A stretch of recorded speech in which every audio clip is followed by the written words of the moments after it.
This is the VoiceOver Marketing Podcast, Episode 1.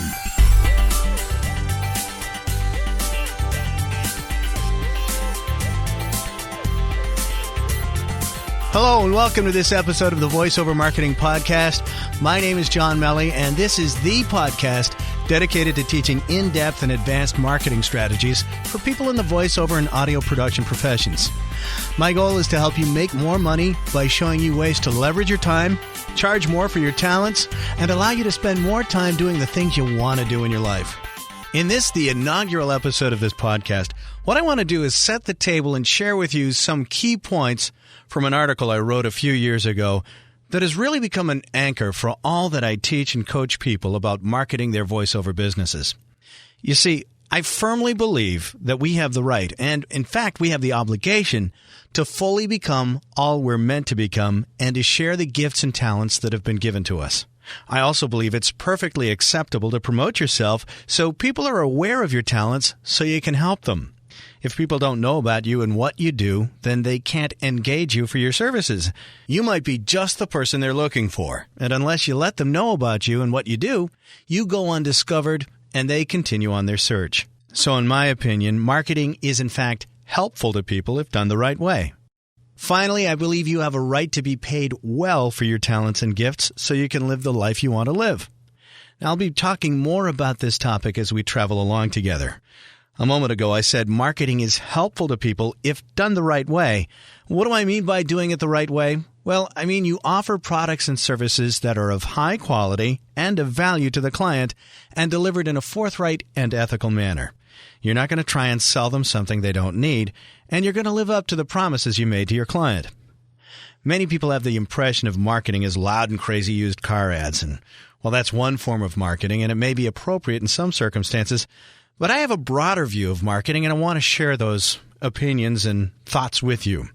And some of the thoughts that I have about voiceover and marketing our voiceover businesses is taking a look at voiceover in a unique way. And in particular, what do you bring to the voiceover marketplace?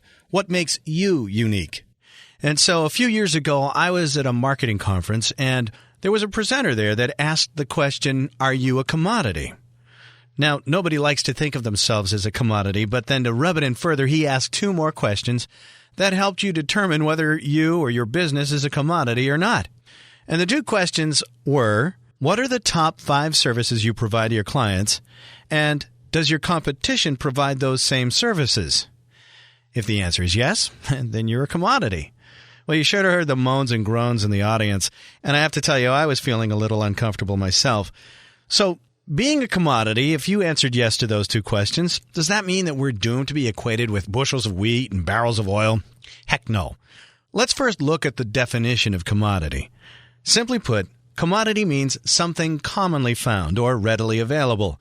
So to avoid being a commodity, we have to differentiate ourselves from our competition.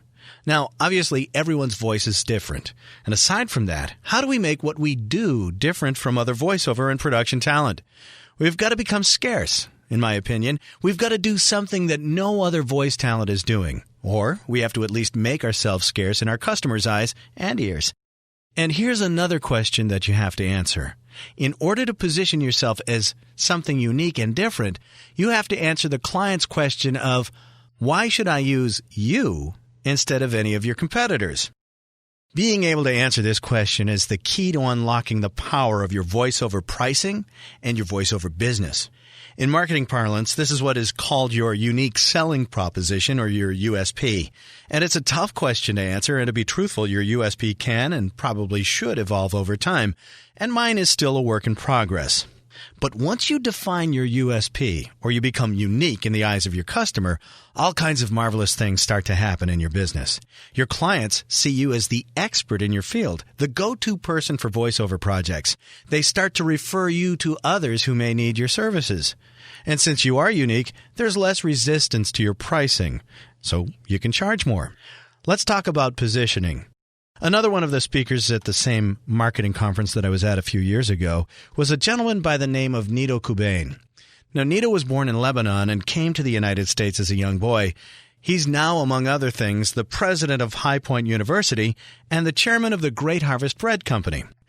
But Nito powerfully demonstrated the concept and importance of increasing perceived value with a simple 1-pound bag of Hershey's Kisses and a 1-pound box of Godiva chocolates. And this was an amazing presentation that he gave. It was really eye-opening to me when I saw it. And the metaphor was so powerful because it was something that we're all exposed to, Hershey's Kisses and Godiva chocolates. So the question he asked was, why two items with essentially the same ingredients and taste were so markedly different in price? A 1-pound bag of Hershey Kisses sells for about $4. A 1-pound box of Godiva chocolates sells for 10 times as much at about $40. He went on to say that you buy Hershey Kisses to eat, and you buy Godivas to give as a gift. You put Hershey Kisses in a bowl and give them away.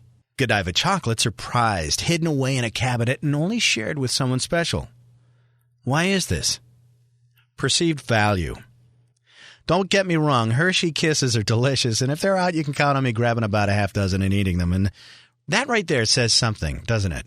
Would you grab a handful of Godiva chocolates? No, you'd probably eat just 2, maybe 3, and if you did, you'd think you're really splurging because you want to make the Godivas last. Take a look at the packaging.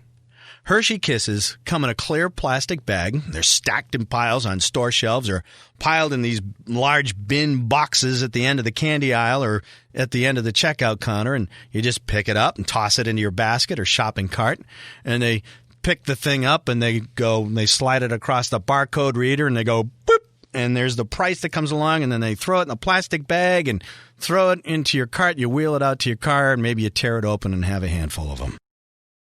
Now, think about Godiva chocolates. Godiva chocolates are packaged with each piece having their own little section molded in the tray. They're neatly layered within a gold foil box, a satin ribbon and bow on top with the Godiva logo embossed on the lid. The chocolates are displayed in fancy cases with elegant lighting. And you might be waited on by someone who may help you select the chocolates you're buying by hand. Now, the whole experience of buying Godiva chocolates is special because you're going to buy them and you're going to be giving them as a gift. Here's the point. One chocolate's presentation and buying experience is totally different from the other. But here's a more important point.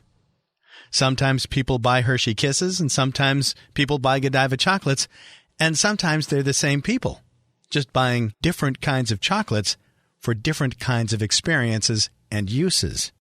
The concept that I want to share with you is that you can create your own Godiva zone, if you will, in which you live and operate.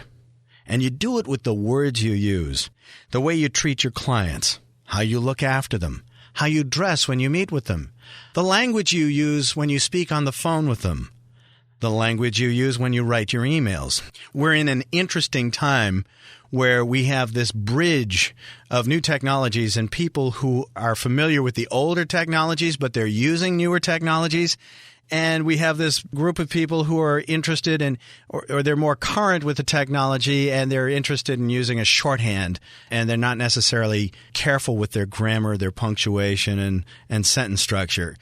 I want to tell you that if you're using shorthand in your emails, please know who your audience is, because it matters. If you're sending off texts and emails that don't use punctuation and you're not capitalizing the first word in every sentence and you're not capitalizing first names, that annoys people. I have to tell you, one thing that drives me crazy is when I get an email from somebody who's used a smartphone and under their name they say, please excuse the typos and my thumbs as I'm texting you this message. That bothers me. I think if you can't devote enough time and thought to putting a little bit of care into your emails when you're communicating with me, it implies a lack of concern and that they're just rushed in getting the communication to you and not putting too much thought into it. That's how it comes across to me. I have one foot in the door of new technology, which I think is marvelous, but at the same time, I also know how to write a letter. And working with copy all day long and scripts, I'm sure a lot of you listening to this right now can identify with the importance of having punctuation and knowing sentence structures. Even if you're going to revise the copy on your own, When you get a script and there aren't periods at the end of the sentence, stuff doesn't make sense and you kind of have to work it over again and try and figure out what they're trying to say in the script. Anyway, I think the same thing applies to emails and text messages. So I guess to sum this up, I think it's a good idea to use proper grammar and punctuation in all forms of communication because it'll matter to some folks that you do. And for those who don't really care, they're not going to notice anyway. So you really can't lose by doing it the right way. I just think it's a good practice to get into. Anyway, moving on, we're talking about creating your Godiva zone. You create it also with the demo packaging that you send out, if you still send out CDs, or if you're doing custom demos for particular auditions. The whole experience that they have with you in the studio, their whole experience with you from beginning to middle to end, and the follow-up on the project that you do for these folks, that's your presentation. That's your Godiva box in gold foil and satin ribbon and embossed logo. Another example Nito gave were the differences between Disney parks and Six Flags or Universal Studios parks. Disney beats its competitors hands down, but they also have the highest ticket price. How do they do this? Disney pays so much attention to detail in everything they do. And they do it so that they create a wow experience for all their guests. Here's an example. Did you know the lampposts along Main Street, USA at Disney are painted every single day? They're painted at a specific time so that they dry just in time before the park opens, so that they have the highest shine for the people to see as they first enter the park. Disney takes into account the humidity level every single day to determine the exact time they should start to paint them so that they dry in time. Did you know that Disney commissioned Kodak to do a study of colors? If you've been to a Disney park, you'll notice that in the Magic Kingdom and also in the Epcot Center, anywhere around the park, the walkways are kind of this mauvish pink color, and that the curbs are this charcoal gray. What they did was they did this study to determine which colors in the background provided the best contrast for the widest number of colors.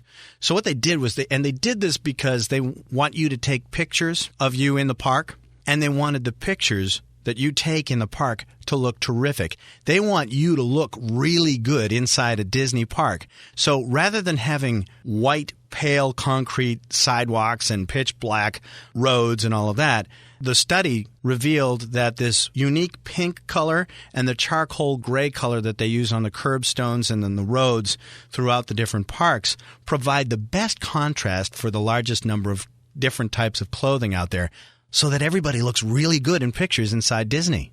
Folks, that's attention to detail. Most nights of the year, Disney's open till midnight, and people stay there all day with crying kids and all, and they don't want to miss a thing. They don't want to leave. Nito told us to ask ourselves, and I'll ask you this question. Would someone buy a ticket to your park, your voiceover business? And if they did buy a ticket to your park, how long would they stay? Other questions that you can ask yourself are, how can I be the kind of person that people want to give? How can I be a box of Godiva chocolates? How can I get my clients to say, that's the person I want to do all my voiceover work? How can you create a wow experience for your clients so that you don't just have clients, but you have raving fans? So when you answer all of these questions, I guess the final question you have to ask yourself is, how can you make yourself scarce and not a commodity? Well, that's it for this episode of the Voiceover Marketing Podcast. If you liked this podcast and you thought we had some good thoughts to share with you, please subscribe to it at www.voiceovermarketingpodcast.com so you'll get notices of new episodes, and please share it with your friends and colleagues in the voiceover world. Also, it'd be a huge help if you'd like this podcast and rate it on iTunes to help keep it near the top of the list. Also, feel free to share your comments and questions about this episode and topics you'd like explored in future episodes at voiceovermarketingpodcast.com.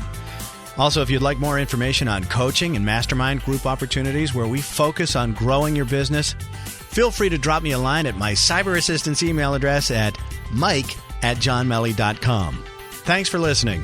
And now go out there and share your voice with the world.